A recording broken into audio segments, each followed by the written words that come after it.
Hey guys, today we're going to look at the drills and techniques that I focus on with my beginner goalkeepers. The beginner goalkeepers need to know a few things in foundation techniques. So we need to make sure that our beginner goalkeeper knows that they need to get in the keeper ready position and make sure what a keeper ready position is.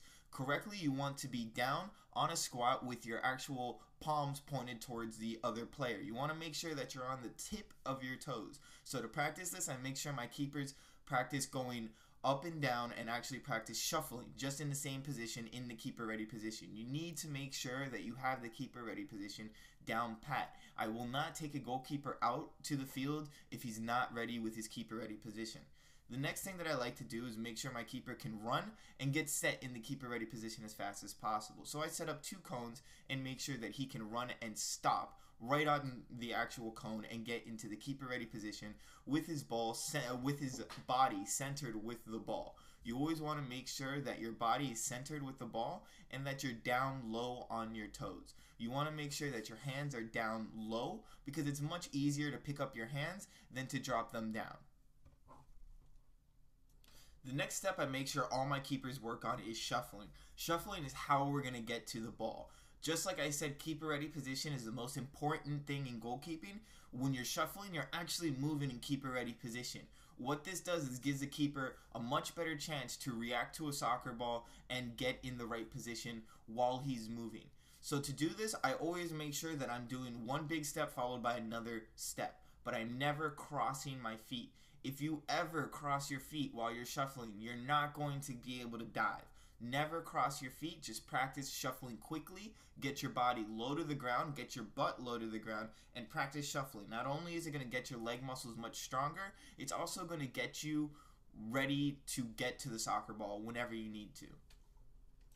After we get our keeper ready position and shuffling down, we want to make sure that our keepers know that we're never going to dive backwards. If you look at diving backwards, you're not going to get the right angle. You want to get the most angle to push the ball forward or around the post. If you go backwards towards the goal, the ball is going to bounce off your hand and still bounce into the goal. You want to make sure that you're always stepping forward and stepping into the save and stepping and diving forward. You want to push the ball forward, never go backwards. So after my keeper has learned this and understood this, I make him do a quick step into the ball. I just want them to get used to stepping forward. Just quickly shuffle your legs and step forward as if you were going into a full-fledged dive. You just want to practice getting used to stepping into the soccer ball. You really want to make sure that you can step into that ball.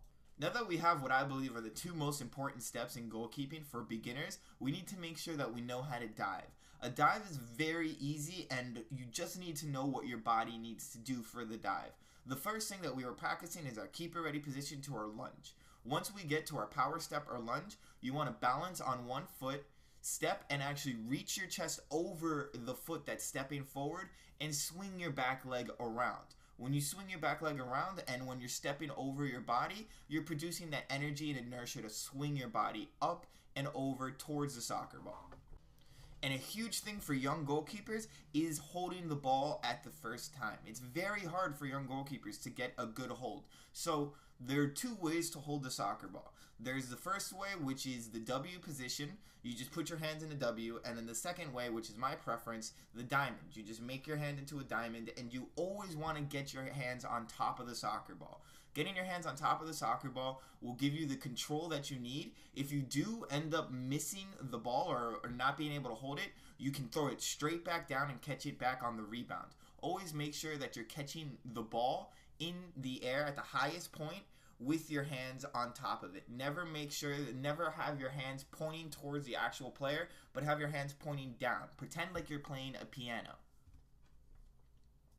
When my keepers do catch balls, I want to make sure that their hands and arms are outstretched to the farthest point and that we're catching the ball at the highest point possible. Not only is catching the ball at the highest point the safest thing to make sure that you're getting the ball before a striker can tap it with his head, it's also the best way to hold the soccer ball. You want to make sure your hands are outstretched and that you're really getting a strong hold on that soccer ball. If your hands are any closer to your chest and you do what we call T-Rex hands, you're gonna bobble the ball and it's going to actually fall down in front of you or you're just not going to be able to get a good hold.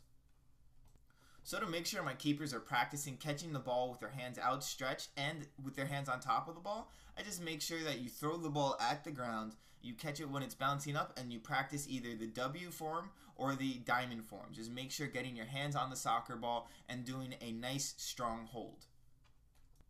Hey guys, thank you for watching the first part of my goalkeeper foundation training. This is all about beginner goalkeepers, so if you're training a young goalkeeper that's just starting out, this is what you want to show them. This is what you want to pay attention to. It's all about foundation and technique. Make sure you start with foundation and technique. Reflexes and the big saves come with practice after, but make sure we always start with a good foundation of soccer and of goalkeeping. Technical goalkeeping is the best goalkeeping. Thank you guys so much for watching the video. My name's Alberto. If you did like it, please click like. If you haven't subscribed already, please subscribe. If you know someone that's looking for goalkeeper training, please tell them about the website. I love to get new subscribers. Thank you guys so much, and I'll see you guys again very soon.